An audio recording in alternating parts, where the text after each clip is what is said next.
طلبا للمزيد من فضله ودليلا على آلائه وعظمته، والصلاة والسلام على عبده وأمين وحيه وخاتم رسله سيدنا ومولانا بالقاسم محمد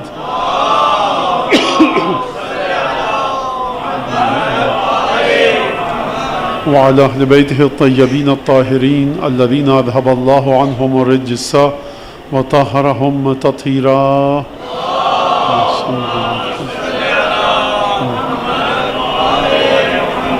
واللعن الدائم على أعدائهم أجمعين.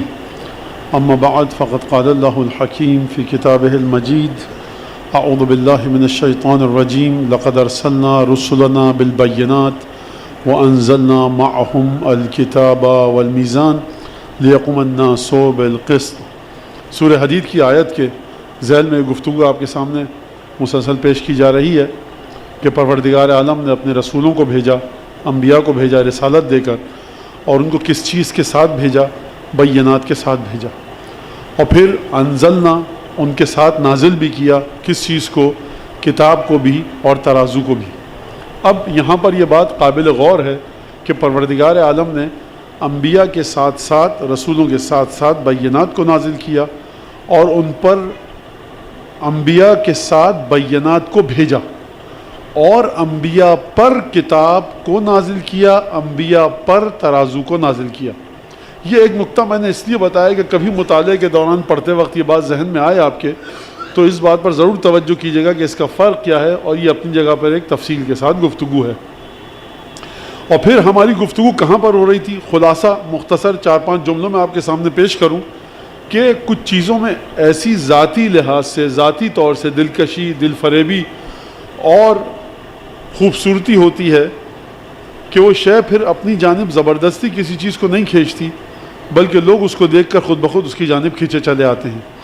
لہٰذا یہی وجہ ہے کہ قرآن مجید میں پروردگار عالم نے، یعنی ہو سکتا ہے کہ اس میں ایک نقطہ یہ بھی ہو کہ پروردگار عالم فرما رہا ہے لیقوم الناس بالقسط، کہ انبیاء کو جب ہم ایسی چیزوں کے ساتھ بھیجیں گے تو خود بخود انبیاء کی ان چیزوں کو دیکھ کر عوام الناس، عام انسان عدل و انصاف کے راستے پر آ جائے گا۔ پھر جب آ جائے گا تو آپ کے ذہنوں میں یہ سوال، تو مولانا اگر انبیاء کے ساتھ اتنی خوبصورت اور اچھائیوں کو نازل کیا، بہترین چیزوں کو نازل کیا، تو یہ انبیاء نے اپنی جان جوکھوں میں ڈالی، تمام جتن کیے، تکلیفیں برداشت کی، اور لوگوں کو کھینچ کھینچ کر بلاتے رہے راہ حق کی طرف، تو پھر یہ کیا تھا؟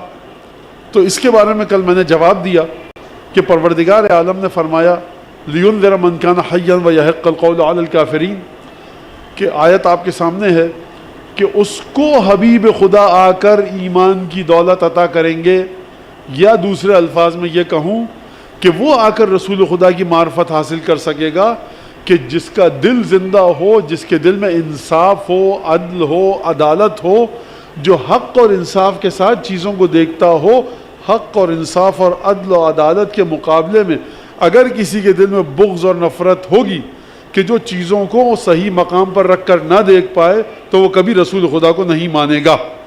سلمان فارسی ایران سے اٹھ کر آئے، مصر گئے، مصر سے قیدی ہوئے، غلام بنے، دوبارہ آئے، جدہ کی بندرگاہ پہ اترے، مدینہ تک آئے، کئی جگہ زد و کوب کیا گیا، مارا گیا جناب سلمان فارسی کو، اور پھر اس کے بعد آ کر رسول خدا کی خدمت میں حاضر ہوئے، رسول خدا سے معجزات کو طلب کیا جو معجزات ان کتابوں میں تھے، اور اس کے بعد پھر ایمان لے آئے۔ لیکن اسی مکے میں ابو جہل اور ابو لہب جیسے بھی ہیں کہ جو ایمان نہیں لا رہے۔ تو مسئلہ کیا ہے؟ مسئلہ یہ ہے کہ دل انسان کا کس حد تک تعصب سے دور ہے، نفرت سے دور ہے، اور یہ نفرت، یہ تعصب جو میرے دل میں آئی کسی کے بارے میں، اس کی وجہ، اس کا سبب میں خود ہوں۔ اگر میرے سامنے کوئی ایسی اتھارٹی ہو، اگر میرے سامنے کوئی ایسی شخصیت ہو جس کے ہر فیصلے کو میں مانوں، اور جب وہ فیصلہ کر دے اس کے باوجود بھی میں فیصلہ نہ مانوں، اس کا مطلب یہ ہے کہ میں اس شخصیت کو فیصلہ کرنے والی شخصیت نہیں مان رہا، لاکھ زبان سے کہتا رہوں۔ اگر رسول خدا نے فیصلہ کر دیا اہل بیت کے بارے میں کہ ان کا مرتبہ، ان کی منزلت، ان کے فضائل یہ ہیں، اور اس کے باوجود میں نہ مانوں، اس کا مطلب ہے بیماری میرے دل میں ہے اور میں زندگی کی دولت سے محروم ہوں، اگرچہ میں سانس لے رہا ہوں، اگرچہ میرا دل دھڑک رہا ہے، یعنی کیا مطلب؟ کل مثال دی تھی میں نے آپ کے سامنے کہ کسی کی بینائی اگر کمزور ہو وہ سورج کو نہیں دیکھ سکتا، آنکھوں پہ پٹی باندھ دی جائے وہ سورج کو نہیں دیکھ سکتا، اس میں قصور سورج کا نہیں ہے، اس میں قصور میری بینائی کا ہے۔ تو یہ ہے ظاہری بینائی کے سلسلے میں بات۔ وہ جو بصیرت ہوتی ہے، جو روح کی بینائی ہوتی ہے، اس کا نام ہے دل، جو حقیقتوں کا ادراک کرتا ہے، جو حقیقتوں کو سمجھتا ہے۔ ایک حقیقت ہے وجود علی ابن ابی طالب، ایک حقیقت ہے جناب سیدہ۔ کل میں نے گفتگو ہوئی نا یہاں پر آپ کے سامنے ہے کہ عبادتیں دیکھیے، صدقات دیکھیے، خیرات دیکھیے، انفاق دیکھیے، قربانیاں دیکھیے، رسول کے ساتھ ان کے جڑنے کو دیکھیے، رسول خدا ان سے کتنا خوش ہوتے ہیں اس کو دیکھیے، تمام کی تمام چیزوں کو دیکھیے، تو خود بخود انسان ماننے لگے گا کہ پنجتن سے محبت کرنا واجب ہے۔ کوئی آ کر توضیح المسائل میں لکھے یا نہ لکھے، اگر یہ رسول کو دیکھ لے گا خود بخود پنجتن سے جڑ جائے گا۔ ان تمام تعریفات کے باوجود، ان تمام فضیلتوں اور فضائل کے باوجود اگر کوئی تب بھی پنجتن سے نہ جڑے، اس کا مطلب ہے کہ یہ شخص فضائل کی بنیاد پر محبت و نفرت نہیں کرتا، یہ شخص رسول خدا کے فیصلوں کے مطابق محبت و نفرت نہیں کرتا کسی سے، یہ اپنے ذاتی فائدے اور نقصان کو دیکھ کر، یہ اپنے ذاتی بغض اور عناد اور محبت کو دیکھ کر محبت کرتا ہے۔ جو اپنے فیصلوں میں رسول خدا کو ہٹا دے ان کے مقام سے، تو قرآن مجید کیا فرما رہا ہے؟ فَلَا وَرَبِّكَ لَا يُؤْمِنُونَ حَتَّى يُحَكِّمُوكَ فِي مَا شَجَرَ بَيْنَهُمْ ثُمَّ لَا يَجِدُوا فِي أَنفُسِهِمْ حَرَجًا مِّمَّا قَضَيْتَ وَيُسَلِّمُوا تَسْلِيمًا۔ حبیب جب تک یہ اپنے اختلافات میں تمہارے فیصلوں کو مقدم نہ رکھیں، تمہارے فیصلوں کو نہ مانیں، اس وقت تک یہ مومن نہیں ہو سکتے۔ نماز کے بارے میں رسول کا فیصلہ ہے 3 رکعت مغرب کی، آپ نے مانا۔ لکڑی ہے عرق کی، اس سے مسواک کرو ثواب ہے، آپ نے مانا۔ سفید کپڑے رسول خدا پہنتے تھے، اچھا ہے، ثواب ہے، آپ نے مانا۔ داڑھی رسول خدا کی اس طرح سے تھی، میں بھی اس طرح سے رکھوں، آپ نے مانا۔ پاجامہ، شلوار، کرتا، دشداشہ، ابا، قبا رسول خدا اس طرح سے پہنتے تھے، آپ نے مانا۔ تو جب رسول خدا فاطمہ کے گھر کے بارے میں ایک فیصلہ کر رہے ہیں تو آپ کیوں نہیں مان رہے؟ اتنی سی بات ہے یہ ساری۔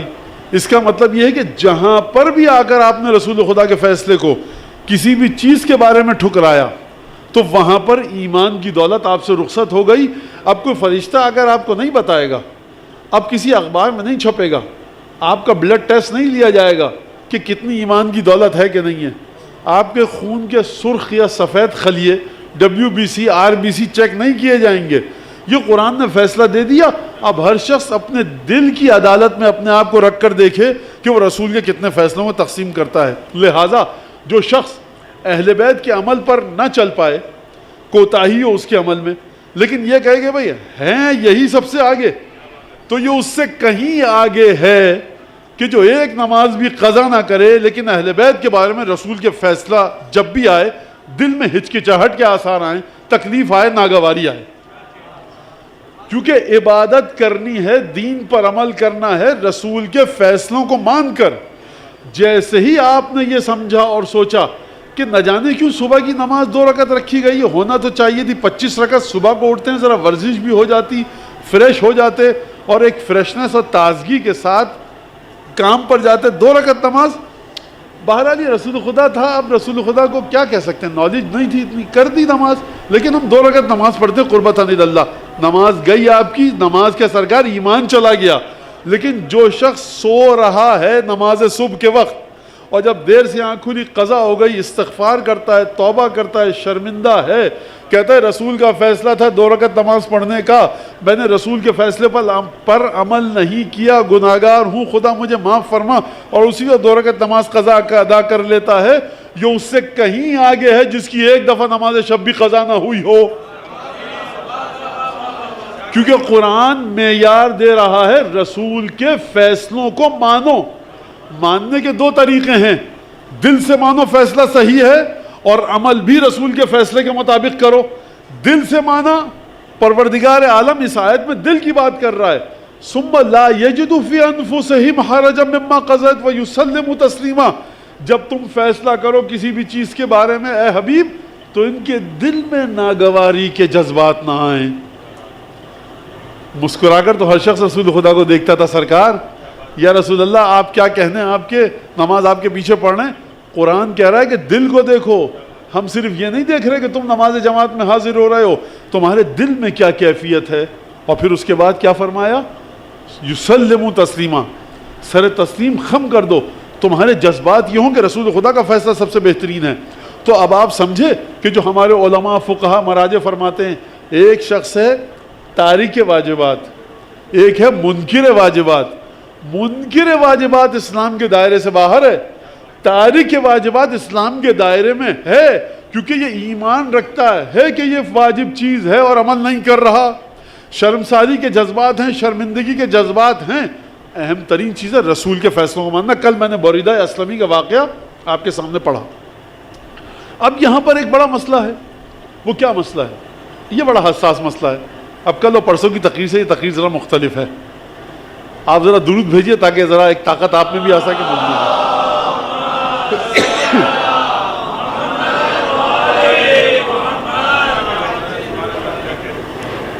اب اس تقریر کے ذریعے کسی کے ذہن میں غلط فہمی نہ آ جائے کہ مولانا عزاداری کے مخالف ہیں، مولانا علم تابوت زلجنہ کے مخالف ہیں. نہیں،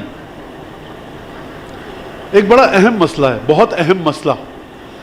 دیکھیے، جس چیز کو ائمہ نے جس طرح سے پیش کیا آپ اس چیز کو اسی طرح سے ائمہ سے لیجئے.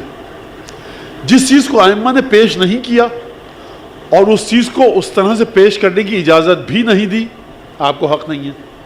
لیکن کچھ چیزوں کا ائمہ نے پیش نہیں کیا لیکن آپ کو مختلف انداز سے پیش کرنے کی اجازت دی، آپ کو حق ہے. کیا مطلب؟ مطلب امام صادق علیہ الصلوۃ والسلام نے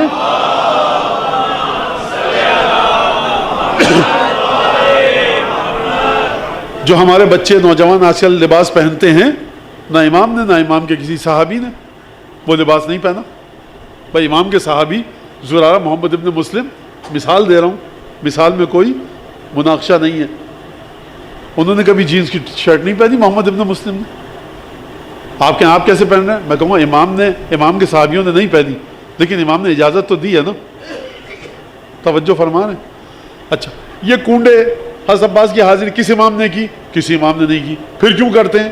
تو آپ وہی کام کرتے ہیں جو امام نے کیا یا آپ وہ کام کرتے ہیں کہ جو امام نے نہ کیا مگر اجازت دی ہو؟ توجہ فرما رہے ہیں آپ؟ ائمہ کی ریش مبارک طویل ہوتی تھی، آپ میں سے بہت سوں کی ریش داڑھی اس طرح کی نہیں ہے، تو کیا گناہ کر رہے ہیں آپ؟ نہیں، امام نے اجازت دی ہے. ہم مرحلہ کمال پر ہیں لیکن 33 نمبر تم لے لو سمجھانے کے لیے، میں یہ بات کہہ رہا ہوں.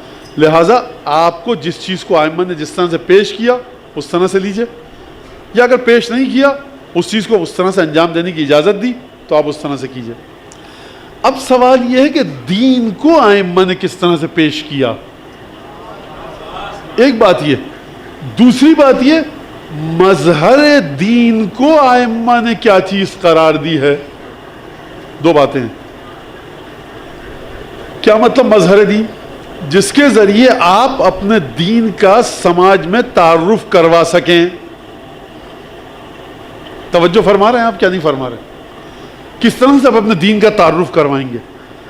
جو شخص 11 بجے آفس جائے بغیر کسی وجہ کے اور گورنمنٹ کے ادارے میں ہو اور کام وقت پر کر کے نہ دے، پرائیویٹ ادارے میں ہو کام وقت پر کر کے نہ دے، اور اس کے بعد لاکھ کہے کہ صاحب آتے جاتے ہوئے کہ یا علی مدد، اور اس کے بعد تغرا بھی لٹکائے پنجتن کے نام کا، تو ائمہ نے دین کو سماج میں اس طرح سے پیش کرنے کو نہیں کہا کہ ہمارے ناموں کو لکھ کر لگاؤ اپنے سروں پر لیکن عمل تمہارا ہمارے دشمنوں جیسا ہو.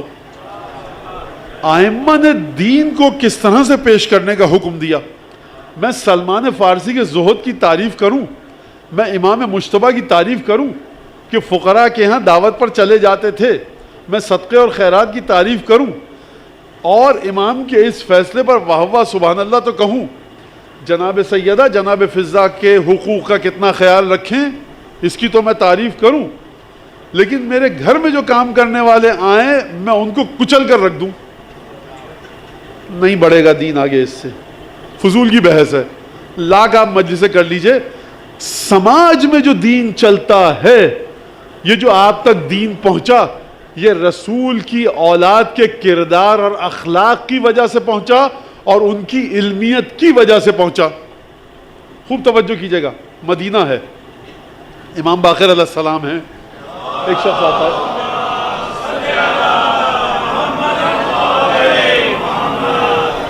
امام کے پاس آتا ہے، بنو امیہ کا وفادار ہے، امام کے پاس آتا ہے، 5ویں امام کے پاس آتا تھا اکثر۔ امام نے کہا جب تم ہمیں مانتے نہیں، اب یہ گفتگو اپنے الفاظ میں پیش کر رہا ہوں، بحر الانوار میں واقعہ ہے، آتے کیوں؟ کہا کہ انی اراک رجلا ذو فصاحت و ادب، اے دیکھو محمد باقر، میں تمہیں ایک ایسا آدمی مانتا ہوں جو گفتگو بڑی اچھی کرتا ہے، ادب احترام کے ساتھ، تمیز ہے اس میں، اس لیے آتا ہوں، تم مجھے پسند ہو۔ یعنی کیا مطلب؟ یعنی اگر کردار اچھا ہو تو بنو امیہ کا وفادار بھی آپ کے گھر پہ آ سکتا ہے۔ اور پھر اس کے بعد امام کے ساتھ تعلق مسلسل رہا، اور امام کے کردار کو دیکھ کر جب وہ دنیا سے گیا تو اہل بیت کا چاہنے والا بن کے دنیا سے گیا۔ لہٰذا آپ اس بات کے اوپر توجہ کیجئے گا۔ اب یہاں تک اگر بات آئی تو میں اس کو آخر میں نہ رکھوں، شاید آپ کے ذہنوں میں بات سما نہ سکے، تو مولانا اس کا مطلب ہے یہی تو ہم بات کہتے ہیں، فضول میں مجلسیں کرواتے ہیں، آپ یہ تابوت ذوالجناح علم نکالتے ہیں اور یہ سب کرتے ہیں۔ آپ ہی نے صحیح کہا، فائدہ نہیں ہے ان چیزوں کا، کردار کے اوپر بات ہونی چاہیے۔ میں نے یہ کب کہا؟ میں نے یہ کب کہا؟ اگر کسی ہسپتال میں ڈاکٹر اچھا علاج نہیں کر رہا تو ہسپتال کی بلڈنگ کو گرا دو گے یا اچھا ڈاکٹر لے کر آؤ گے؟ بھائی علم و ذوالجناح کو کیوں ہٹا رہے ہیں؟ جو علم اٹھائے، جو ذوالجناح سجائے، جو تابوت سجائے، جو مجلس کرے، جو مجلس میں آئے، وہ ایک مرحلے کو طے کر چکا ہے، سر کر چکا ہے، مودت اور مودت کے، اور تبرہ کے، اور تولا کے، اور محبت کے۔ اب اس تولا اور تبرہ کی بنیاد پر عمل کی عمارت کی تعمیر کیجئے۔ جو چیز یہی میں آپ کے سامنے تمہید باندھی ہے کہ جس طرح سے امام نے دین کو بتانے کا حکم دیا، جس طرح سے امام نے دین کو سکھانے کا حکم دیا، خوب توجہ کیجئے گا۔ یہ جو آپ کو نوحوں میں کبھی کبھی بتایا جاتا ہے، قصیدوں میں، کہ جب جناب زینب آئیں، حاجی اور نمازی بیٹھے تھے، غلط کہتا ہے کہنے والا، جتنا بڑا شاعر ہو غلط ہے۔ متقی ترین لوگ کربلا میں امام حسین کے لشکر میں تھے، جا کر تاریخ پڑھیے۔ یہ نہ جانے کس نادان نوحے خان نے مرثیہ نویس نے لکھ دیا تمام کے تمام۔ آپ جا کر دیکھیے، جوش ملی آبادی نے لکھا ہے، انیس نے لکھا ہے، دبیر نے لکھا ہے، آل رضا نے لکھا ہے۔ جو آپ کے پختہ مرثیہ لکھنے والے، ان کی آپ کو یہ عبارت نہیں ملے گی کہ جب امیر المومنین کی بیٹی آئیں تو حاجی اور نمازی سارے کرسیوں پر بیٹھے تھے۔ یہ غلط طریقہ ہے۔ حبیب ابن مظاہر کی لاش پر کھڑے ہو کر امام حسین نے فرمایا، کنت رجلا فاضلا کنت تختم القرآن فی رکعت بلیلۃ واحدہ۔ اے حبیب، تم بڑے بافضیلت انسان تھے، ایک رات میں، ایک رکعت میں پورا قرآن الحمد کے بعد ختم کرتے تھے حفظ سے۔ عبادت گزار۔ جب جاسوس آیا عبید اللہ ابن زیاد کا، اس نے مسجد کوفہ میں مسلم ابن اوسجہ کو دیکھا نماز پڑھ رہا ہے۔ مسلم ابن اوسجہ کون ہے؟ بچے کہہ رہے ہیں ماشاءاللہ، خوشی ہوئی، کربلا کا شہید ہے۔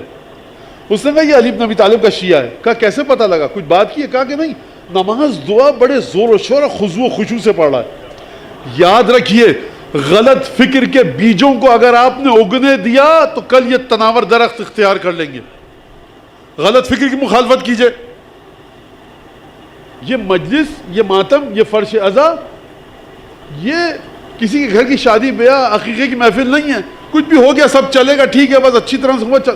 اس کے اندر دیکھیے آپ کو کیا بتایا جا رہا ہے، کس طرح سے کس چیز کی تعلیم دی جا رہی ہے۔ بنیاد ہمارے مذہب کی مودت اہل بیت ہے، اور دشمنان اہل بیت سے بغض ہے، نفرت ہے، تبری ہے۔ یہ ہمارے مذہب کی بنیاد۔ اگر یہ نہ ہو، عبادت بیکار۔ اس میں کوئی دوسرا کلام نہیں ہے، تیسری رائے نہیں ہے۔ لیکن کس طرح سے دین کو معاشرے میں پھیلایا جائے، کس طرح سے ہم بتائیں کہ کس طرح سے اہل بیت نے ہم کو دین دیا۔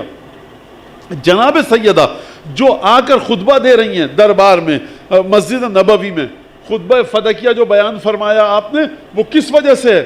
وہ اس وجہ سے کہ پروردگار عالم نے لقد ارسلنا رسولنا بالبینات، ہم نے اپنے رسولوں کے ساتھ روشن، واضح، کلیئر معجزوں کو بھیجا۔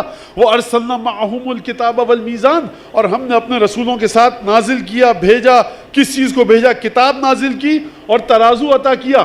بی بی سیدہ بتانے آئی ہیں کہ دیکھو، جب تک تم اپنی عبادتوں میں لگے رہو گے تمہیں نہیں سمجھ میں آئے گا کہ تمہاری عبادتیں کتنا وزن رکھتی ہیں۔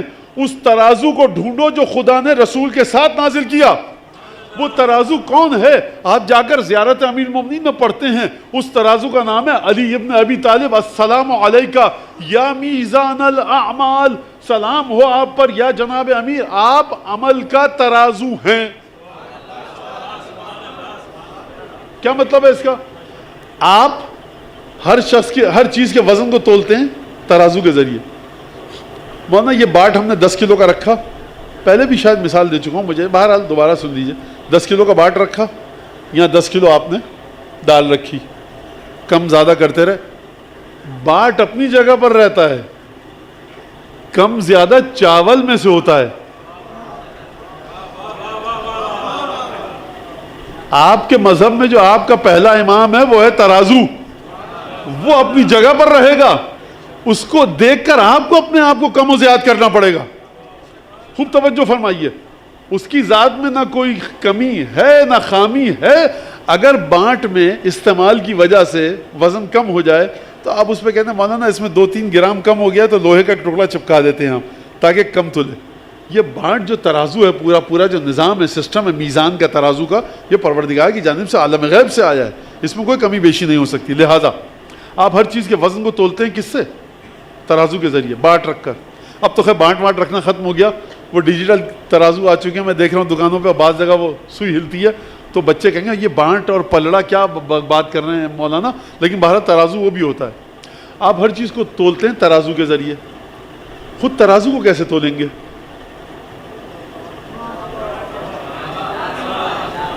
بھائی آپ نے کہا مولانا یہ دیکھیے، آپ نے کہا کہ یہ کم ہے، آپ جھگڑا کر رہے ہیں کہ میں نے آپ کو چاول کم دی، یہ لیجئے 10 سوئی ہے 10 کلو پہ آ گئی کہ نہیں آئی؟ آ گئی. بس میں کہوں سرکار آپ کا ترازو صحیح ہے، مجھے کیا پتا آپ نے ترازو میں کوئی کارستانی نہ کی ہو. آکے مولانا دیکھیے سیل لگی ہے، یہ سب ہے، مہر ہے سرکار کی اور یہ سب ہے. اب آپ چیک کر لیجئے، آپ جا کر دیکھ لیجئے یہ ترازو بالکل صحیح ہے تو مجھے اطمینان آ جائے گا. تو جناب امیر المومنین کے وجود پر جو مہر لگی ہے وہ کس چیز کی لگی ہے؟ وہ یہ لگی ہے کہ من کنت مولا ہو فہذا علی مولا. یعنی جس طرح سے رسول خدا پروردگار عالم کی طرف سے آئے ہیں اسی طرح سے جناب امیر پروردگار عالم کی طرف سے آئے ہیں. اب آپ سب کو جانا پڑے گا جناب امیر کی بارگاہ میں، اور آپ کی نماز روزہ تلے گا جناب امیر کی عبادتوں کے ذریعے. جب آپ تولتے تھے پرانے زمانے میں نماز کو، عبادتوں کو، چیزوں کو، چاول دال آٹے کو، تو باٹ رکھ کر تولتے تھے. آپ کی نماز روزہ کہاں سے تولے گا؟ خداوند تبارک و تعالیٰ فرما رہا ہے وَنَزَعُ الْمَوَازِينَ، ہم قیامت میں ترازو نصب کریں گے، سب کے اعمال تلیں گے. فَمَنْ ثَقُلَتْ مَوَازِينُهُ، جس کے ترازو بھاری ہوں گے تو وہ جنت میں جائے گا. بہرحال یہ مشہور و معروف آیت ہے. اور خفت موازینہ، جس کے ترازو ہلکے ہوں گے. تو یہ ترازو ہے کون؟ خدا کیا کہنا چاہتا ہے؟ نماز کون سی ہے کہ جس نماز کے برابر میں رکھ کر میری نماز کی خوبیوں اور خامیوں کو دیکھا جائے گا. جب آپ سونار کی دکان پہ جاتے ہیں تو سونار کہتا ہے مولانا یہ سونا جو 18 کیرٹ کا ہے. یہ 18 کیرٹ کیا ہوتا ہے؟ مطلب یہ کہ 24 کیرٹ سے اس میں 6 کیرٹ کم ہے. یہ 24 کیرٹ ہے، جو 24 کیرٹ ہے اس میں بالکل ہو بہو ویسا ہی ہے. چاول کی بوری لائے، آپ نے کہا مولانا یہ چاول ہم سستے میں خریدیں گے کیونکہ اس میں ٹوٹا ہوا چاول جو ٹوٹا ہے، بروکن رائس ہے، وہ 30% ہے، ہم اس کے کم قیمت دیں گے. تو آپ کے ذہن میں ایک چیز ہے، اس کے مطابق آپ چیزوں کی قیمت کو رکھتے ہیں. یہ خدا کے پاس کس کی نمازیں ہیں کہ جن کی نمازوں کو رکھ کر خدا میری نمازوں کو تولے گا؟ اس بات کو سمجھیے آپ. اگر اس بات کو سمجھ گئے تو یہ ولایت کا مرحلہ حل ہو گیا، اور آپ سمجھ گئے کہ ولایت کا معنی یہ ہے کہ ایک فکر بھی جس کی علی بن ابی طالب کے مطابق ہے تو اس کا اپنا ایک اثر ہے. اگر ایک جذبہ مولا کائنات کے مطابق ہے تو اس کا اپنا ایک اثر ہے. جناب امیر المؤمنین علیہ الصلوۃ والسلام کی جو تعریف کی گئی ہے، بعض لوگ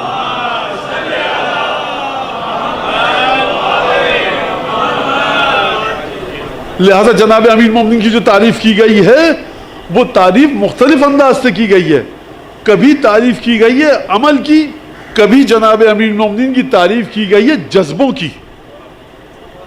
جذبے کی بھی تعریف ہوتی ہے. کیا مطلب؟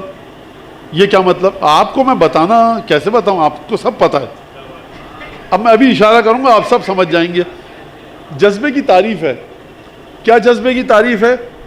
جب آپ زیارت وارث پڑھتے ہیں جمعرات کو تو آپ بیٹھے ہیں 2022 میں 1444 میں. ایک واقعہ ہوا 61 ہجری میں عراق کی سرزمین پر. عجیب آدمی، آپ کہتے ہیں یا لیتنا کننا معہم، کاش ان کے ساتھ ہوتے. نہ 61 ہجری 1444 بن سکتا ہے، نہ 1444 سے 61 ہجری بن سکتی ہے، لیکن جذبہ اگر ہے تو اس جذبے کا ثواب یہ ہے. 8ویں امام بتا رہے ہیں، امام نے فرمایا ریان ابن شبیب سے، ان سرک ان یکون لک ثواب من استشہد مع الحسین.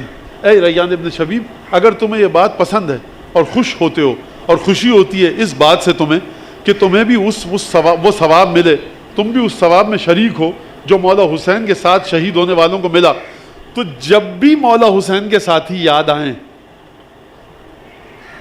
جب بھی یاد آئیں تو یہ کہو یا لیتنی کنت معہم فافوز فوزا عظیما، کاش ان کے ساتھ ہوتا تو بہت بڑی کامیابی پر فائز ہوتا. جب بھی یاد آئیں، گاڑی چلاتے ہوئے یاد آئیں، اسپتال میں بیٹھے ہوئے اپنے بیماری کا علاج کروانے گئے یاد آئیں، قبرستان میں گئے یاد آئیں، منہ دھو رہے ہیں صبح کو یاد آئیں، ناشتہ کرتے ہوئے یاد آئیں. امام کہہ رہے ہیں جب بھی یاد آئیں جملہ پڑھو. تو جذبے کی کوئی قدر و قیمت ہے تبھی تو ثواب مل رہا ہے نا. جب ایک عام مومن کے جذبے کا ثواب اتنا ہے کہ وہ حر اور زہیر قین اور مسلم اوسجہ اور بریر کے ساتھ ثواب میں شریک ہو جائے، تو مجھے آپ یہ بتائیے کہ علی ابن ابی طالب کے دل میں جو جذبات تھے ان کا کیا ثواب ہوگا، علی کو ملے گا. لہٰذا اب چلیے زیارت کی طرف. اور جذبوں کا اتنا بڑا ثواب ہے جناب امیر کے، اتنی بڑی فضیلت ہے کہ جب مولا عباس کی زیارت کو جب آپ جا کے پڑھتے ہیں تو اس میں جو الفاظ ہیں، جب جناب ابو الفضل عباس کا آپ تعارف کرواتے ہیں زیارت میں، السلام علیکم امیر المؤمنین، سلام آپ پر مولا عباس، آپ امیر المؤمنین کے بیٹے ہیں، تو وہاں پر عجیب جملے، السلام علیکم یا ابن اول القوم اسلاما واقدمہم ایمانا واحوطہم برسول اللہ واقومہم بامر اللہ. اے مولا عباس سلام آپ پر، آپ اس کی اولاد ہیں کہ جو مسلمانوں میں سب سے پہلے، سب سے آگے ہے، سب سے پہلا مسلم ہے. یہ بات ہو گئی عمل کی. بھائی اعلان کیا جناب امیر نے اپنے اسلام کا سب سے پہلے، یہ ہو گیا عمل. کہاں پر؟ دعوت ذوالعشیرہ میں. کہاں پر؟ جب جب مسلمانوں نے دیکھا کہ علی ابن ابی طالب اپنا ایمان کا، اسلام کا اعلان کر رہے ہیں، تو لوگوں نے دیکھا کہ آج تک کسی نے ایمان کا اعلان نہیں کیا، علی نے ایمان کا اعلان کیا. اس لیے مورخ سمجھا کہ علی سب سے پہلے مسلمان ہوئے. اب مسلمان ہوگا وہ جو آپ کے باپ دادا ہوں. علی ابن ابی طالب کیوں مسلمان ہوں؟ یہ تو پیدا ہوئے ہیں ان والدین سے کہ جو مسلمان ہیں. لہٰذا ہم اس بات کو نہیں مانتے کہ علی ابن ابی طالب سب سے پہلے مسلمان ہوئے. ہم مانتے نہیں کہ علی مسلمان ہوئے. مسلمان وہ ہو جو یا نعوذ باللہ کافر ہو یا کافر ماں باپ سے پیدا ہو. ابھی رسول نے اپنی نبوت کا اعلان نہیں کیا ہے. ہمارے اور آپ کے مولا خوشبو نبوت بھی سونگ رہے ہیں، نور رسالت بھی دیکھ رہے ہیں. آپ کے سامنے رسالت کے راز بعد میں کھلیں گے. علی ابن ابی طالب امین رسالت ہے. لہٰذا یہ بات میں مورخ کی زبان میں کہہ رہا ہوں. اول قوم اسلامہ یہ ہے عمل، سب سے پہلے ایمان لائے. اب دوسری بات دیکھیے، وہ اخلصہم ایمانا، سب سے زیادہ خالص ترین ایمان جناب امیر المومنین کا ہے. وہ اقومہم بامر اللہ، یہ پھر ایک فعل کی بات ہے، عمل کی بات ہے کہ سب سے زیادہ خدا کے حکم اور خدا کے امر کے سلسلے میں جو راہ راست پر ڈٹ گیا، جو صراط مستقیم پر ڈٹ گیا، جس نے اپنے کبھی پیروں کو، قدموں کو پیچھے نہیں ہٹایا، وہ ذات علی ابن ابی طالب ہے. یہ پھر عمل کی بات آئی. وَأَحْوَتَهُمْ بِرَسُولِ اللَّهِ، اور رسول خدا کے سلسلے میں احتیاط والے جذبات سب سے زیادہ علی ابن ابی طالب کے تھے. یہ کیا مطلب ہے؟ اس جملے کو سمجھیے ذرا. کیا مطلب ہے احتیاط کا؟ یہ احتیاط تقریباً اردو سے ملتا جلتا احتیاط ہے. کیا مطلب؟ جب آپ کہتے ہیں کہ مولانا ہم جا رہے ہیں، چھوٹا بچہ ہے ہمارے گھر میں 2-3 سال کا، تو ہم لے کے نہیں جا سکتے. پڑوس میں ہمارے ایک بڑے اچھے مومن گھرانہ ہے، ہم اس کے پاس چھوڑ جاتے ہیں. تو برابر میں کیوں چھوڑ کے جاتے ہیں؟ ہم نیچے والوں کے چھوڑ جائیے یا اوپر والوں کی. آپ کہتے ہیں نہیں، یہ بہت خیال رکھتے ہیں. تو احوطہم برسول اللہ، یعنی سب سے زیادہ جس نے خیال رکھا رسول خدا کا وہ ہے علی ابن ابی طالب. خیال آپ جب خوب توجہ کیجیے گا مثال پر، شاید کہ جناب امیر المومنین کی ایک فضیلت میں آپ تک پہنچانے میں کامیاب ہو جاؤں. شاید آپ کب سب سے زیادہ کسی چیز کا خیال رکھتے ہیں؟ کہ جب تمام چیزیں آپ کے دل میں آئیں عارضی طور پر، دائمی مستقل پرماننٹلی وہ چیز آپ کے وجود میں ہو. کیا مطلب؟ مطلب یہ کہ آپ نے اپنے بچے کو سلایا ہوا ہے 2 سال کے 1 سال کے کمرے میں، آواز آئی کمرے سے, آپ کھانا کھا رہے ہیں, نوالا رکھا دوڑ کے گئے. اچھا, پھر آپ نے اپنے 2 سال کے بچے کو سلایا ہوا, ٹی وی دیکھ رہے ہیں, آپ میچ دیکھ رہے ہیں, کمرے سے آواز آئی, آپ نے فوراً ٹی وی بند کیا, دوڑ کے گئے. تو آپ کبھی کھانا کھا رہے ہیں, کبھی ٹی وی دیکھ رہے ہیں, کبھی نماز پڑھ رہے ہیں, کبھی قرآن پڑھ رہے ہیں, کبھی دوہا سن رہے ہیں, کبھی موبائل چیک کر رہے ہیں. بچے کے کمرے سے جیسی آواز آتی ہے اب تمام کام چھوڑ کے وہاں جاتے ہیں. تو سرکار ٹی وی دیکھنا, حتیٰ نماز پڑھنا, حتیٰ دعا پڑھنا, حتیٰ زیارت, موبائل چیک کرنا, یہ سب عارضی کام ہیں, کبھی آپ یہ کر رہے ہیں کبھی وہ. لیکن بچے کی دائمی اور پرماننٹ محبت آپ کے دل میں ایسی ہے کہ جب بھی آپ کو کوئی علامت, کوئی اشارہ, کوئی انڈیکیشن, کوئی اندیا, کوئی ایما, ہلکی سی بھی آپ کے ذہن میں ایک جھلک آئے کہ ایسا نہ ہو کہ بچے کے کمرے میں کوئی حادثہ ہو چکا ہو, آپ اپنا کام چھوڑ کے وہاں جاتے ہیں. تو آپ کو کہا جائے گا سب سے زیادہ یہ خیال رکھتے ہیں میرے بچے کا. اگر آپ کی سمجھ میں یہ بات آ گئی تو جناب امیر کا یہ جذبہ ہے, جناب امیر المومنین کے دل میں, احوتہم برسول اللہ. بچے گھر میں فاقہ کریں, گھر سے نکلے باہر جناب امیر المومنین, اور اس کے بعد جا کر دیکھا. عجیب واقعہ ہے, مجھے تو خود واقعاً یقین نہیں آتا کہ ایسا ہو سکتا ہے. اس کا مطلب یہ نہیں واقعہ جھوٹا ہے, یعنی کبھی آپ کہتے ہیں نا واقعاً یقین کرنا بڑا مشکل لگتا ہے, لیکن ہوا ہے. رسول خدا ایک دیوار کے سائے میں بیٹھے ہیں. یہ کون ہے؟ یہ رسول ہے, دیوار کے سائے میں بیٹھا ہے. خیر, امیر مومنین نے دیکھا, کہا یا رسول اللہ, سلام کیا, جواب آیا ہوگا, یا رسول اللہ یہاں کیوں تشریف فرمائیں؟ کیا یہ میں مذاق نہیں کر رہا, یہ میں سمجھانے کے لیے کہہ رہا ہوں. بچے مدینے میں کرفیو لگا ہوا تھا کیا لاک ڈاؤن چل رہا تھا؟ کتنے لوگ گزرے ہوں گے یہاں سے. یا رسول اللہ, سلام کیا رسول خدا کو, چلے گئے. یا رسول اللہ کیوں بیٹھے ہیں؟ کہا کہ نقاہت کی وجہ سے, ضعف کی وجہ سے, کھانا نہیں کھایا ہے. کہا یا رسول اللہ ابھی آتا ہوں. مدینے سے باہر گئے, یہ مولا کائنات کی حدیث خود اپنے الفاظ میں ہے. مدینے سے باہر گئے, ایک یہودی خاتون جا رہی تھی, کہا کہ کوئی مزدوری ہے. واللہ بخدا اگر امیر المومنین کا جو جذبہ رسول خدا, آپ چھوڑ دیجئے تھوڑی دیر کے, نعوذ باللہ, امیر المومنین نے کوئی نیک کام زندگی میں کیا ہی نہیں, خاکم بدہن نستجیر باللہ, فرض کیجئے. یہ جو رسول کی خدمت کا جذبہ تھا نا, یہ کافی ہے کہ اسی جذبے کو اگر تقسیم کیا جائے نا تمام انسانوں پر کائنات کے, ایک بھی جہنم میں نہیں جائے گا. کہا کہ ہاں میرے درختوں کو پانی دو. درختوں کو پانی دیا, 10 15 20 کتنے درخت ہوں گے مجھے نہیں پتا. اس کے بعد آئے, اس عورت نے, خاتون نے, یہودن نے ایک پیالہ بھر کے کھجور مزدوری کے طور پر دی. آئے, فرماتے ہیں میں نے رسول خدا کو پیالہ دیا, رسول خدا نے, ہم نے ساتھ بیٹھ کر تناول کیا. رسول خدا کی وجہ سے یہودی کے باغ میں جا کر مزدوری کی ہے. احوتہم بے صلی اللہ. امیر المومنین کیا مذاق نہیں ہے بالکل. امیر, ہم لوگ سمجھتے ہیں نعرہ حیدری یا علی, بات ختم ہو گئی. سرکار کائنات, دنیا اور آخرت کی سنگینی کے برابر یہ نام ہے, یا علی. یہ بات چیز ہوتی کثرت سے ہونے لگتی سمجھ میں. لہٰذا, اور میں پھر کہوں گا, اس نعرے کے ساتھ سوائے نعرہ حیدری کے ایک درود پڑھیں محمد آل محمد.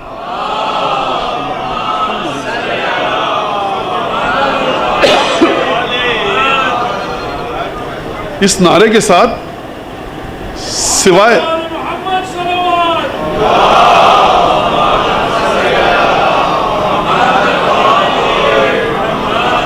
اس نعرے کے ساتھ سوائے نعرہ حیدری کے کوئی اور لفظ نہیں لگنا چاہیے. کسی صوفی درویش قلندر کا نام نہ آئے. مولانا مخالف ہیں, میں کسی کی مخالفت کی بات نہیں کر رہا, میں تنزہ, طہارت, بلندی علی ابن ابی طالب کی بات کر رہا ہوں. علی کے نام کی دہلیز کو چھوڑ کر کس کے نام کا نعرہ لگانا چاہتے ہو؟ صرف اور صرف اس نعرہ حیدری سے پہلے نعرہ حیدری ہی لگنا چاہیے. سمجھائیے بچوں کو, سمجھائیے. نہر کوثر کو چھوڑ کر چھوٹے چھوٹے جوہڑوں سے پانی پینا چاہتے ہو؟ کہاں ہیں ہم لوگ؟ اگر 75 سال ہو گئے اس ملک کو بنے ہوئے, اب بھی ادب عزاداری اگر نہیں سیکھا تو کب سیکھیں گے؟ اب بھی نام لینے کا, جناب امیر کے نام لینے کا ادب نہیں سیکھا. جب نعرہ حیدری کوئی کہے تو یہ علی کہنے کا خاص انداز ہے. اس طرح سے نعرہ حیدری کے جواب میں یا علی نہ کہا جائے کہ کسی صوفی درویش عارف کے عرس میں نعرہ لگ رہا ہے. نہیں، یہ کسی کا عرس نہیں ہے، یہ کسی کا مقبرہ نہیں ہے، یہ کسی کا روضہ نہیں ہے. یہ نام ہے علی ابن ابی طالب امیر المومنین کا. اسی عزت اور احترام کے ساتھ نعرہ لگے جیسے 75 سال کے آپ کے بزرگ لگاتے ہوئے آئے ہیں. یاد رکھیے گا، میں نے کہا نا کثرت سے ایک چیز ہونے لگی، ہم نے کہا نعرہ حیدری یا علی، چلو آگے بڑھو. ایسا نہیں ہے سرکار. سمجھیے اسلام کی حقیقت کو، سمجھیے اسلام کی عظمت کو. لہٰذا بڑے احترام کے ساتھ، فرش اعضا کا اپنا ایک ادب ہے، فرش اعضا کا اپنا ایک طریقہ ہے. اسٹیڈیم میں جب ہمارے نوجوان بچے جائیں اور ان سے یہ کہہ دیا جائے کسی سیاسی پارٹی کا جھنڈا نہیں آئے گا تو بڑی خوشی سے سمجھ میں آ جاتا ہے. لیکن جب فرش اعضا پر آ کر کہا جائے کہ سوائے پنجتن کے اور کسی کا نام نہ لیا جائے تو آپ کے حلق میں بات اٹک کیوں جاتی ہے؟ اس کا مطلب ہے آپ کو ادب عزاداری نہیں آتا، آپ کو ادب پنجتن نہیں آتا، آپ کو ابھی تک یہ تمیز نہیں آئی کہ علی ابن ابی طالب یعنی کیا مطلب. اس بات کو سیکھیے. لہٰذا گئے اور یہ کیا. بات کہاں ہو رہی تھی میری؟ کہ جذبوں کو سیکھیے، جذبوں کی قدر کی ہے پروردگار نے علی ابن ابی طالب کے، اور ترازو ہے علی ابن ابی طالب. لہٰذا اب جو جذبہ بھی ہوگا وہ اگر علی ابن ابی طالب کے جذبے کے ساتھ مطابقت رکھے گا تو یہ جذبہ آپ کو معرفت کی بلندیوں تک پہنچائے گا. اگر کوئی عمل علی ابن ابی طالب کے عمل کے ساتھ مطابقت رکھے گا تو یہ عمل آپ کو معرفت کی بلندیوں تک پہنچائے گا. اور یہ بات آپ سمجھیے، سیکھیے، دیکھیے کہ جناب سیدہ نے جو جناب امیر المومنین کی خلافت کے بارے میں 3 یا 4 جملے کہیں وہ میں آپ کے سامنے پیش کروں اور پھر اس جملے کی تشریح کرتے ہوئے کسی حد تک آگے بڑھیں. جب جناب سیدہ گئی تو 2 سوال کیے جناب سیدہ نے. ایک تو جناب امیر المومنین کی فضیلت اور خلافت اگر علی ابن ابی طالب کے ہاتھ میں آئے تو کیا ہوگا، اور دوسرا وجہ بتائیے کہ علی ابن ابی طالب کی روح، علی ابن ابی طالب کا وجود، علی ابن ابی طالب کا باطن، کریکٹر، کردار، بیہیویئر، برتاؤ کیسا ہے. تو اب آپ جناب سیدہ سے زیادہ کون سمجھ سکتا ہے جناب امیر المومنین کو؟ جناب سیدہ 2 ستونوں میں سے ایک ستون ہے علی ابن ابی طالب کی شخصیت کا. جو شخصیت وجود علی ابن ابی طالب کی شخصیت کو سنبھالے، آپ کیا سمجھتے ہیں کہ ملائکہ مقربین بھی نہیں سمجھ سکتے اس ہستی کو. اسی لیے فرمایا چھٹے امام نے کہ المجہولۃ قدرن. کیا مطلب المجہولۃ قدرن؟ یعنی قدر کو سمجھا ہی نہیں گیا اور نہ سمجھا جا سکتا ہے جناب سیدہ کی. آئیے موضوع کی طرف. فرمایا جناب سیدہ نے خطبے میں، واللہ خدا کی قسم، لو تکافوا زمام نبذہ الیہ رسول اللہ لاعتلقہ ولا سار بہم سیرا سجحا لا یتتعتع راکبہ ولا یکلم خشاشتہ ولا اوردہم نمیرا صفصافا لا تطفہ زفتہ. جناب یعنی اگر اس خطبے کی آپ سند کو ہٹا دیں کہ نہ جانے کس نے یہ خطبہ دیا ہمیں نہیں پتا، پھر آپ اس کو پڑھیں تو آپ کہیں گے جس نے بھی خطبہ دیا اس کی قرآن پر گرفت اپنے زمانے کے لوگوں سے بہت آگے تھی، حدیث پر اس کی گرفت بڑی آگے تھی، رسالت کو سب سے بہتر سمجھتا تھا یہ انسان، توحید کو سب سے بہتر سمجھتا تھا، دین کو سب سے بہتر سمجھتا تھا، فقہ کو سب سے بہتر سمجھتا تھا. آپ مت کہیے یہ سیدہ نے خطبہ دیا، آپ کسی کا بھی نام لکھ دیجئے، آپ کہیں گے جس کا یہ خطبہ ہے وہ ہے کہاں پر، اس کی دہلیز پہ جا کے ماتھا ٹیکیں. فرمایا خوب توجہ کیجئے گا ایک ایک لفظ پر. اگر یہ لوگ اس لگام کو چھوڑ دیتے کہ خلافت کی جو لگام رسول خدا نے علی کو دی تھی، یہ نہیں فرمایا کہ اگر تم خلافت کی اونٹنی کی لگام علی کو دے دیتے، علی تم سے لگام لیں گے خلافت کی. کہا کہ اگر تم چھوڑ دیتے اس لگام کو، خلافت کی لگام سمجھتے ہیں نا نوجوان، کہ جو کسی بھی جانور کے گھوڑا، خچر، اونٹ، اس کو ڈالا جاتا ہے، چلایا جاتا ہے، لگام، اس لگام کو جو رسول خدا نے علی کو سونپی تھی، یہ لوگ چھوڑ دیتے، اس کو چھوڑ دیتے. یعنی رسول خدا اتنا بہترین سسٹم بنا کر گئے تھے کہ تمہیں اس سسٹم میں اپنی طرف سے کوئی بہتری کرنے کی ضرورت نہیں تھی، تم چھوڑ دیتے اس سسٹم کو، اسی طرح سے چلنے دیتے. یہ میں کن کا جواب دے رہا ہوں اور جناب سیدہ نے کن کا جواب دیا ہے؟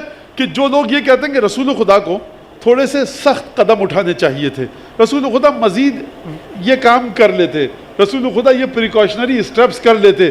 بی بی فرما رہی ہیں میرا بابا تمام بہترین انتظامات کر کے گیا تھا، یہ تم ہو جو تم نے اپنی انسانی ذہن کو داخل کیا اور معاملے کو بگاڑا. اگر کوئی شخص ڈاکٹر آئی سی یو کو بہترین تمام ڈیوائسز مشینیں آن کر کے جائے کہ مولانا جب مریض آئے نا تو آپ یہ ماسک اٹھا کر لگا دیجئے گا، بس ہم اس بٹن کو کچھ مت دبائیے گا، بس یہ ماسک لگا دیجئے گا. اور میں آ کر بٹن سے کھیلنے لگوں اور میں کہوں اس ڈاکٹر سے کہوں آپ بہتر انتظام کر کے آتے.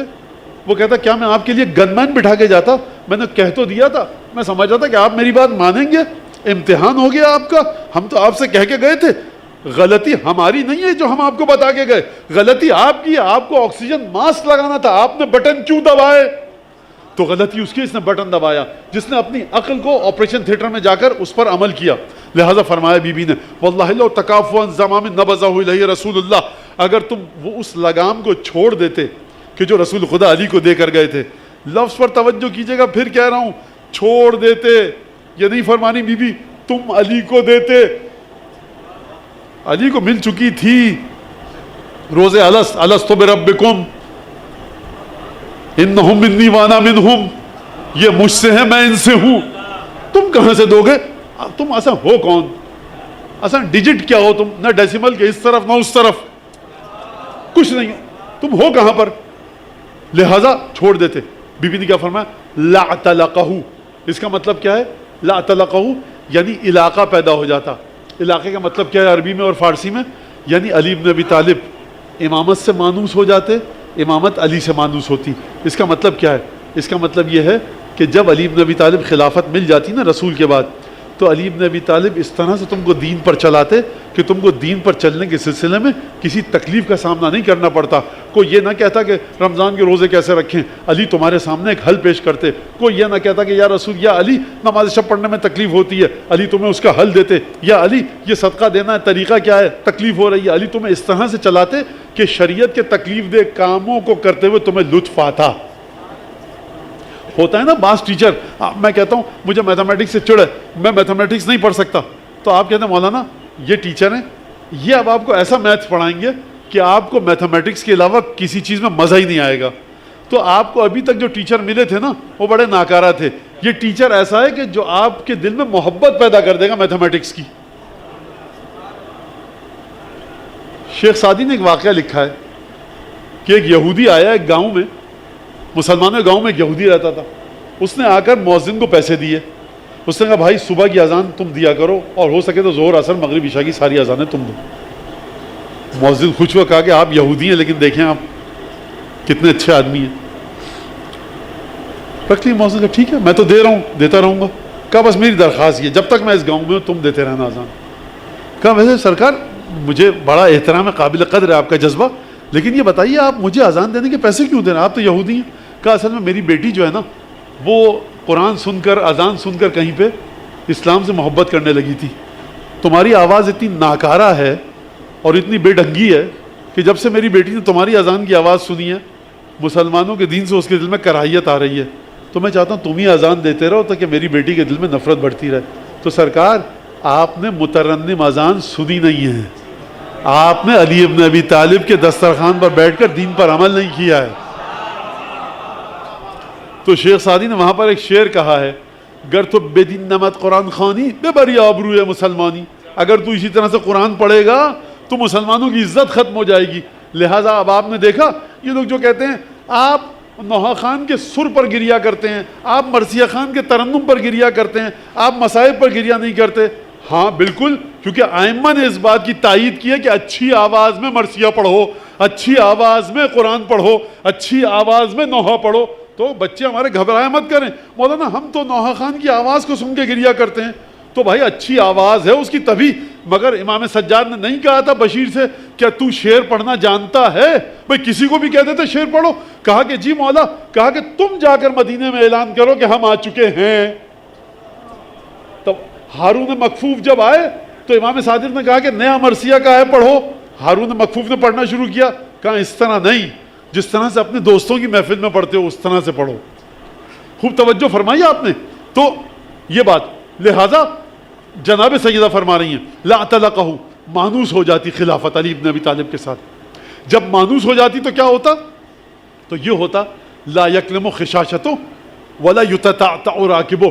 فرمایا کہ خشاشہ کہتے ہیں اس لکڑی کو کہ جو اونٹ اور بیل کی ناک میں ڈالی جاتی ہے اور اس کے بعد رسی باندھی جاتی ہے، اس سے کھینچا جاتا ہے بیل کو۔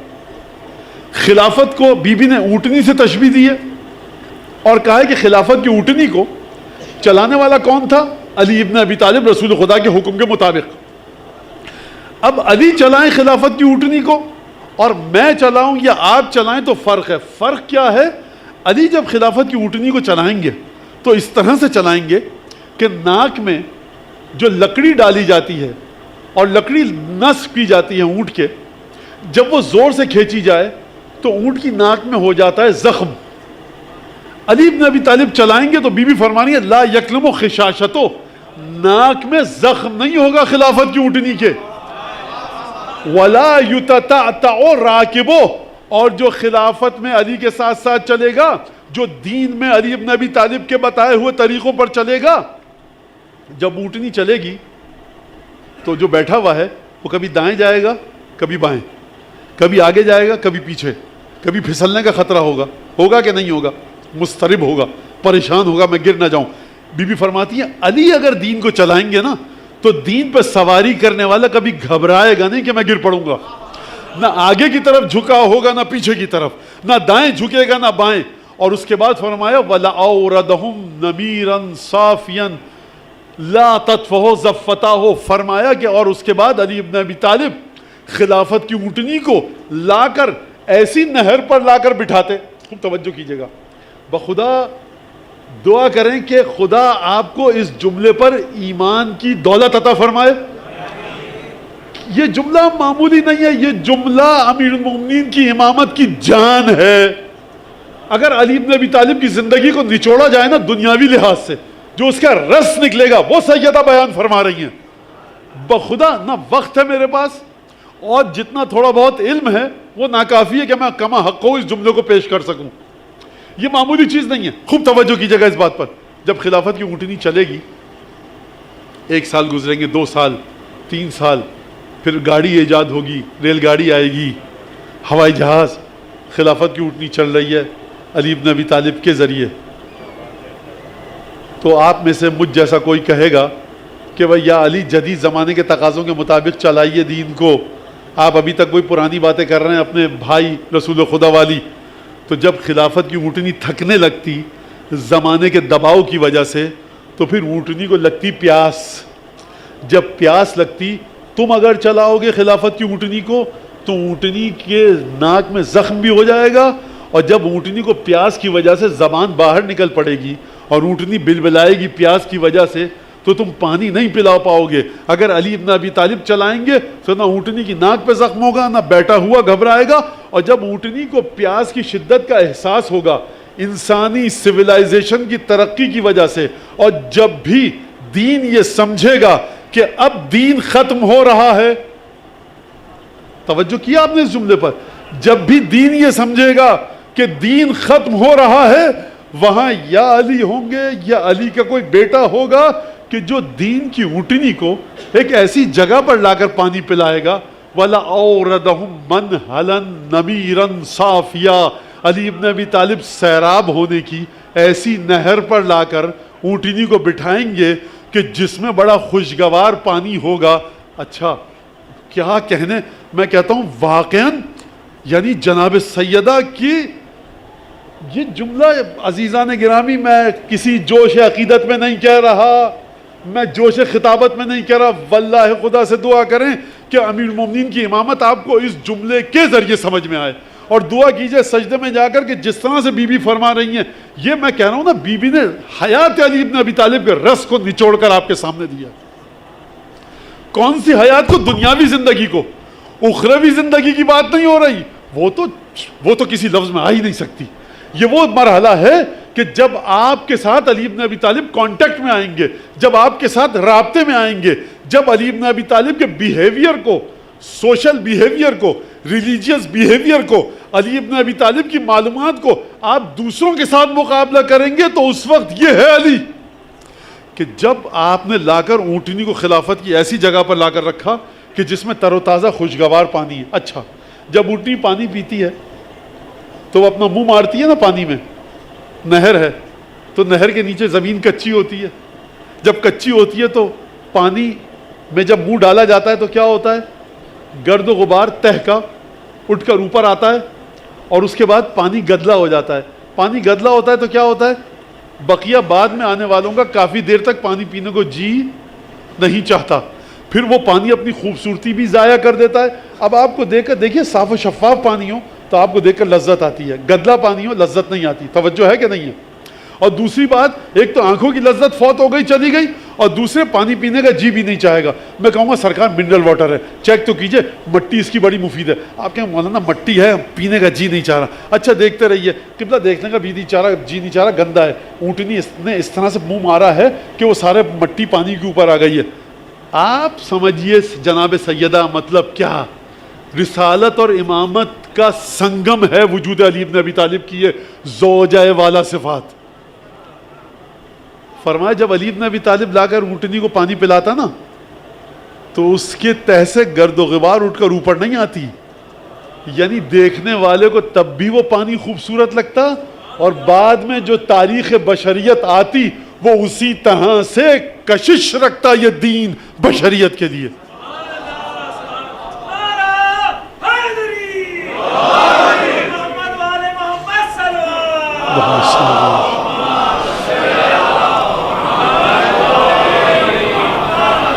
کسی نے کہا کہ مولانا دیکھیں وہ ہمارے ایک دوستوں سے بات کیجیے گا, وہ مولویوں کو نہیں مانتے, امامے والوں کو برا بھلا کہتے ہیں, مولویوں کو نہیں مانتے, یہ نہیں کرتے, وہ نہیں کرتے, دین سے باہر ہیں. تو میں نے کہا دیکھیے یہ بتائیے کہ 14 معصومین کو مانتے ہیں؟ ہاں بالکل.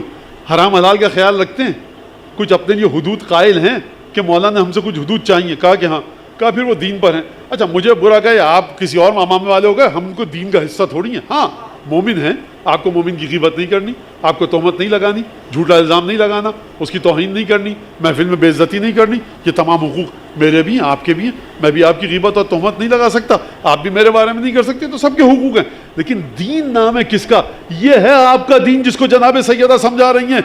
دین آپ کو ملا ہے کیسے؟ چلیے امام صادق علیہ السلام کی بارگاہ میں کہ جہاں پر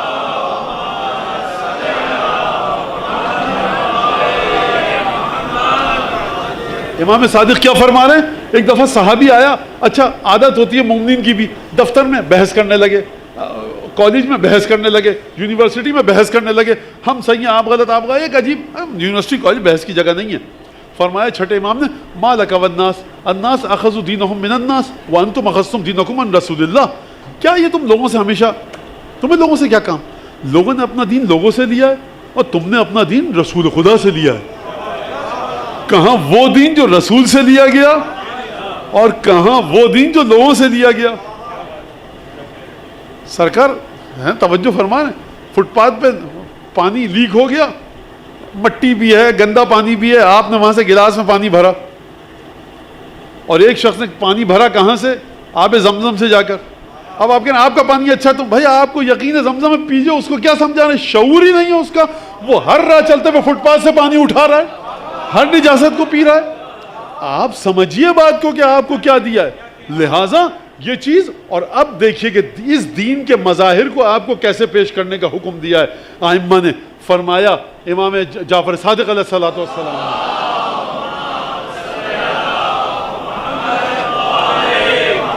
لقد حدثنی ابی, فرماتے ہیں چھٹے امام فرماتے ہیں کہ میرے بابا نے مجھ سے یہ بتایا ہے. مجھے کیا بتایا ہے؟ کہ قبیلے میں ایک ہوتا تھا علی بن ابی طالب کا شیعہ, اور الیہ, مولا فرماتے ہیں کہ الیہ وصایاہم, جب بھی قبیلے کا کوئی شخص مرنے والا ہوتا تھا اپنی وصیتیں علی کے شیعہ سے کر کے جاتا تھا. اور یہ کہا جاتا تھا من مثلہ, ہے کون علی کے شیعہ جیسا؟ اصدقنا للحدیث وعادانا للامانت واوفانا للوعد, ہے کون علی کے شیعہ جیسا؟ وعدے کا سب سے پکا یہی ہے, علی والا سب سے سچا علی والا ہے. امانت داری سب سے زیادہ علی بن ابی طالب میں ہے. سرکار اگر آپ کے گھر سے نوحے کی آوازیں آئیں لیکن آپ کے بچے کو محلے میں گلی میں نکلے بزرگوں سے بات کرنے کی تمیز نہیں ہو, تو ایسے نوحے کی آواز آنے کا کوئی فائدہ نہیں ہے. کیوں؟ کیونکہ امام بتا رہے ہیں ہماری آبرو کا خیال کرو, ہماری عزت کا خیال کرو.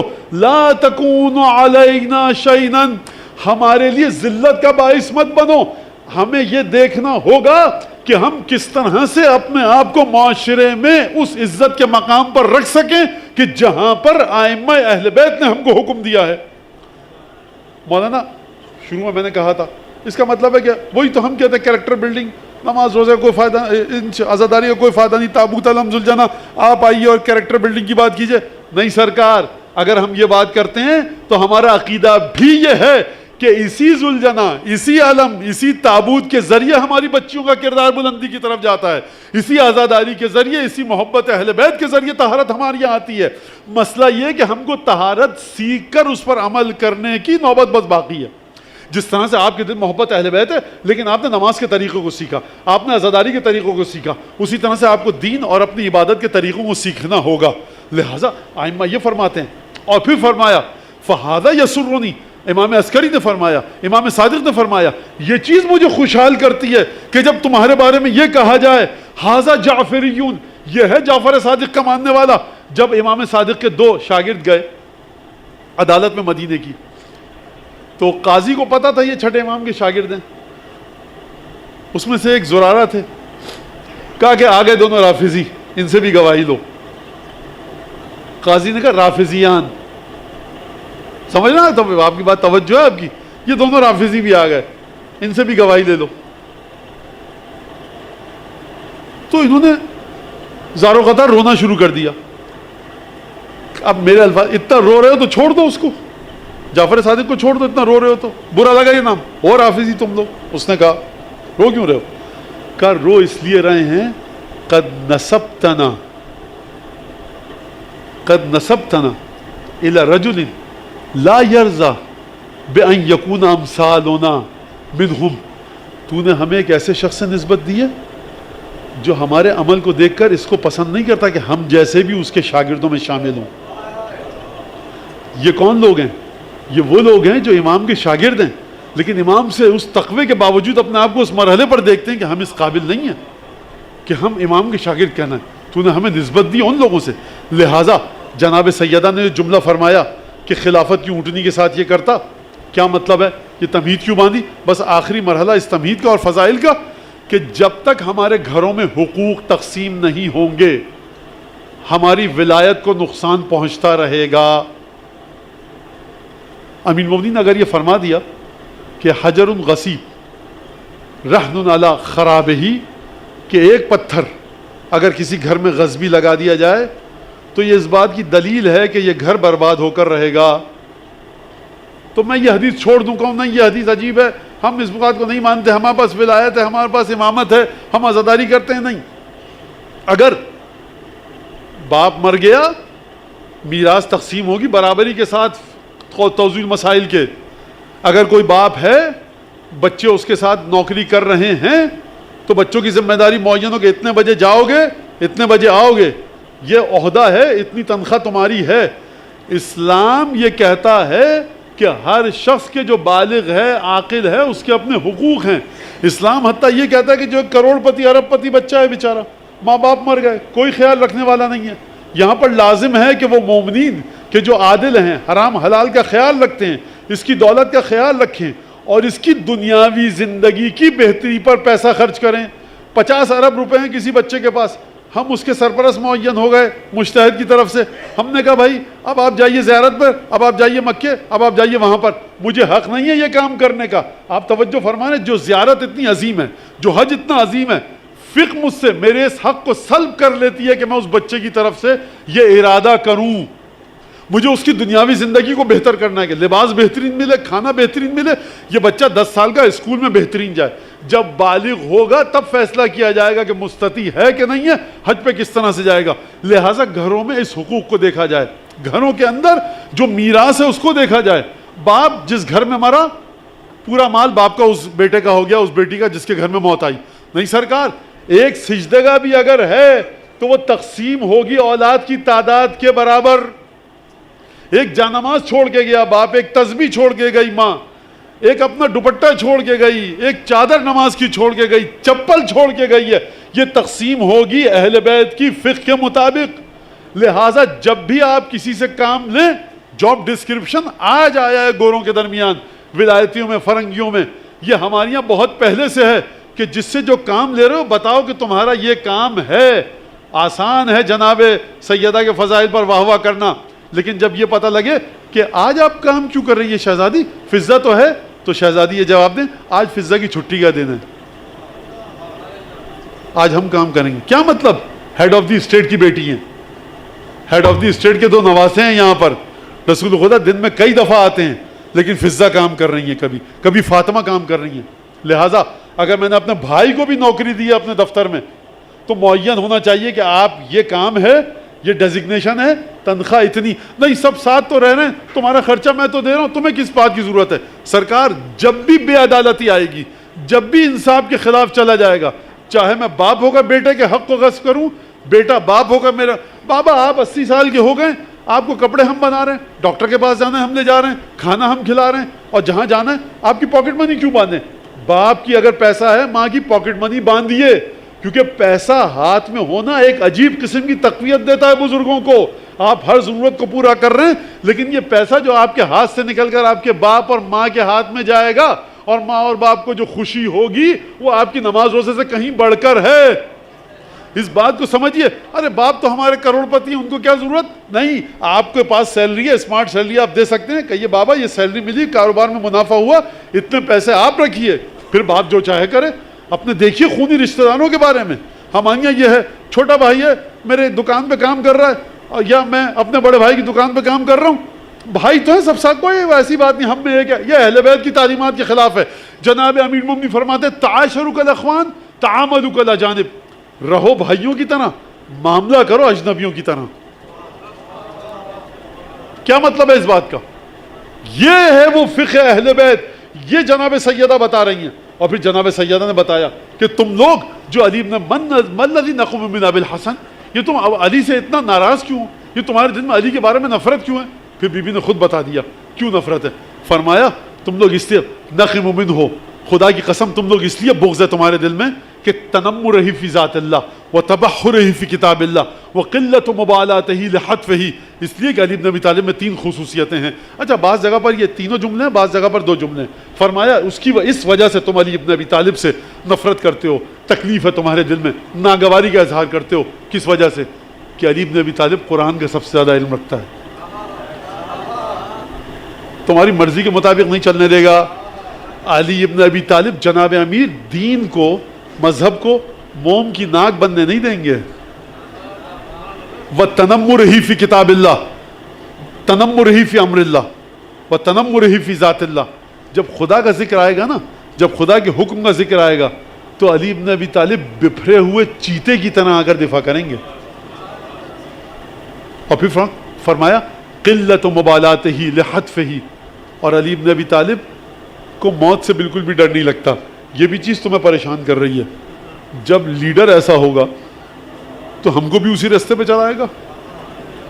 لہٰذا یہ ایک بڑا مسئلہ ہے. آپ کے خیال میں کربلا کے جو شہداء شہید ہوئے، عابس ابن شبیب شاکری کے بارے میں ہے کہ زیرہ ویرہ اتار کے پھینک دی میدان میں، کہا جلدی سے مقابلہ کرو، مارو، حسین کے لیے شہید ہوں جائیں. یہ ان میں طاقت آئی کہاں سے؟ یہ امام حسین سے آئی ہے. امام حسین سب سے آخر میں شہید ہوئے. دنیا والے کہہ سکتے ہیں کہ امام حسین نے اپنے ساتھیوں سے بہادری کسب کی. نہیں سرکار، انہوں نے امام حسین سے کسب کی تھی.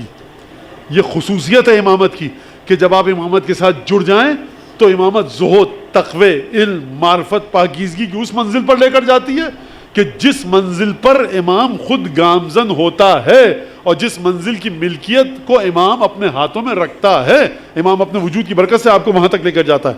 لہٰذا اب آپ سمجھ لیجئے گا علی ابن ابی طالب کے بارے میں ناگوار جذبات کیوں ہیں کہ اگر علی آ گئے تو اس مقام پر لے کر جائیں گے جو مقام ہم کو پسند نہیں ہے. ہم اس مقام سے چڑھتے ہیں، ناراض ہیں، ہم وہاں پر نہیں چلنا چاہتے. لہٰذا بی بی اس طرح سے یہاں پر یہ اس گفتگو کو بیان فرما رہی ہیں. تنمرہ فی ذات اللہ. اور سب سے اہم ترین چیز دین میں کیا مسئلہ ہے؟ دین میں حق اور فرض کی جنگ ہے. بیوی کہتی ہے میرا حق یہ ہے کہ تم مجھے نان نفقہ دو. بیٹا کہتا ہے میرا حق ہے کہ میں آپ کے آفس میں کام کرتا ہوں، مجھے تنخواہ چاہیے. آپ بیٹے سے نہیں کہہ سکتے کہ میں تمہاری ضرورتیں پوری کروں، وہ کام کر رہا ہے، پیسے چاہیے. یہ بیٹے کا حق ہے. لیکن بیٹے کا فرض کیا ہے کہ جب باپ بلائے باپ کی خدمت کرے. یہ نہیں کہ میں آپ کے آفس میں کام کرتا ہوں، کام کرتے ہیں آپ آفس میں, باپ تنخواہ دے رہا ہے, لیکن اگر باپ آپ کی جاب ڈسکرپشن کے علاوہ آپ سے کوئی کام کہے باپ ہونے کے عنوان سے, تو پھر باپ ہونے کے ناطے سے آپ کے اوپر کام کرنا فرض ہے, اور اس کو خوش رکھنا کہ اس کے دل میں اذیت اور آزار کا تاثر نہ آئے. جب انسان اس زندگی میں آتا ہے تو ٹکراؤ ہوتا ہے نا حق کا اور فرض کا. جب ٹکراؤ ہوتا ہے حق کا اور فرض کا تو ٹکراؤ کے بعد بدمزگیاں پیدا ہوتی ہیں. اس بدمزگی کو کون دور کرے گا؟ وہ دور کرے گا جو خلافت کی اونٹنی کو چلانا جانتا ہے, وہ دور کرے گا جو دین کو سمجھ چکا ہے, جو خود دین ہے. لہٰذا جناب سیدہ اس انداز سے آئی ہیں, مسجد نبوی میں آ کر خطبہ دیا, اور جناب سیدہ کا پر جو ظلم ہے, رسول خدا کا ابھی کفن میلا نہیں ہوا کہ ایک دفعہ دروازے پر دستک دی گئی. جب کسی کے مرنے کے بعد دروازے پر دستک ہو اور مرنے والی ہستی کائنات کی بلند ترین ہو, تو اندر جو لوگ ہیں گھر میں ان کے ذہن میں کیا سوال آئے گا کہ ہمیں دروازہ کھولیے, فاتحہ پڑھنے آئے ہیں, آپ کے لیے کھانا لے کر آئے ہیں, عزادار ہیں آپ,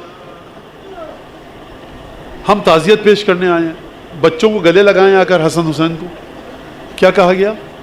کہا گیا کہ علی کو باہر بھیجیے.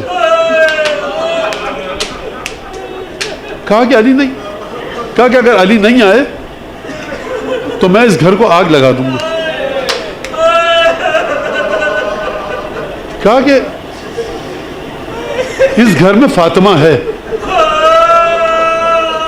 یہ جواب نہیں دیا کہ حسن حسین ہیں علی ہیں, کہا اس گھر میں فاطمہ ہے. آپ بتائیے مجھے کہ کیوں کہا کہنے والے نے کہ فاطمہ ہیں؟ کیونکہ مدینے والے دیکھ چکے تھے کہ کائنات میں صرف ایک خاتون کا ہاتھ چومتے تھے رسول اللہ. مدینے والے دیکھ چکے تھے وہ بی بی کہ جب آئے کلما دخلت علیہ, جب بھی رسول کی بارگاہ میں آئیں, قام الیہا, رسول خدا کھڑے ہو جاتے تھے اور لپک کر تیزی کے ساتھ فاطمہ کا استقبال کرتے تھے. وقبل یدہا, اور فاطمہ کا ہاتھ چومتے تھے. مجھے نہیں پتا کہ وہی ہاتھ جو رسول خدا چومتے تھے, کیا اب وہ ہاتھ فاطمہ کا اٹھ سکتا ہے تکلیف کی وجہ سے؟ کہا کہ نہیں, کہا دروازے کو آگ لگا دو. آگ لگائی گئی. آیت اللہ العظمی فیروز آبادی, آیت اللہ العظمی سید محمد فیروز آبادی, انہوں نے 40 دن کا چلہ کیا. سید ہیں, اولاد سیدہ سے, کہ میں بی بی سیدہ کو خواب میں دیکھوں اور میں یہ پوچھوں کہ بی بی یہ مجھے بتائیے کہ مولا کے گلے میں رسی ڈال کر لے جایا گیا تھا. مجھے سننا تھا کہ میں سنوں کہ علی ابن ابی طالب کی گردن میں رسی ڈالی گئی تھی کہ نہیں. مجھے نہیں سمجھ میں آ رہا تھا کہ واقعہ ہے کیا. چلہ کھینچا 40 دن, بی بی سیدہ خواب میں تشریف لائیں. میں نے کہا بی بی مجھے یہ بتائیے کہ کیا جناب امیر کی گردن میں رسی ڈال کر کھینچا گیا تھا؟ بی بی نے جو خواب کے مطابق جواب دیا وہ یہ دیا, لقد استصغروا ابا الحسن, لوگوں نے رسول کے بعد ابو الحسن کو, میں کس طرح سے جملہ کہوں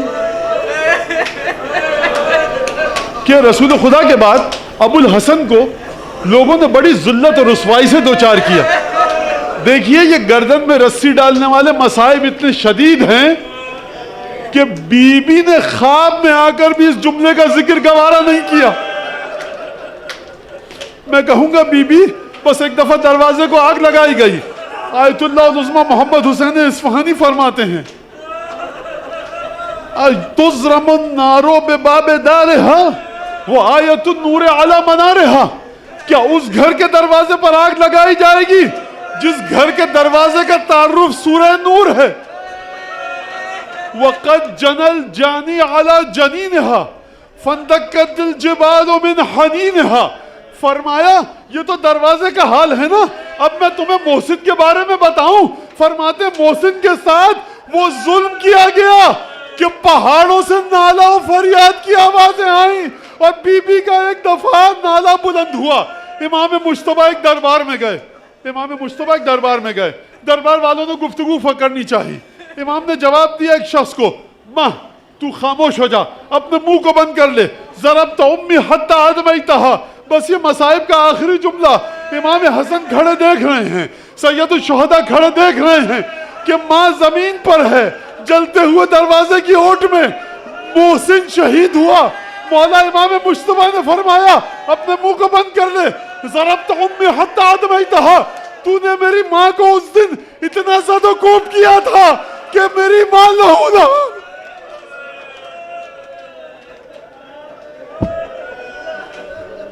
اللهم كن لوليك الحجة ابن الحسن صلواتك عليه وعلى آبائه في هذه الساعة وفي كل ساعة وليا وحافظا وقائدا وناصرا ودليلا وعينا حتى تسكن أرضك طوعا اللهم تقبل منا إنك أنت السميع العليم۔ پروردگار حضرت حجت کے دل سے ہر دکھ کو دور فرما اور خوشی عطا فرما۔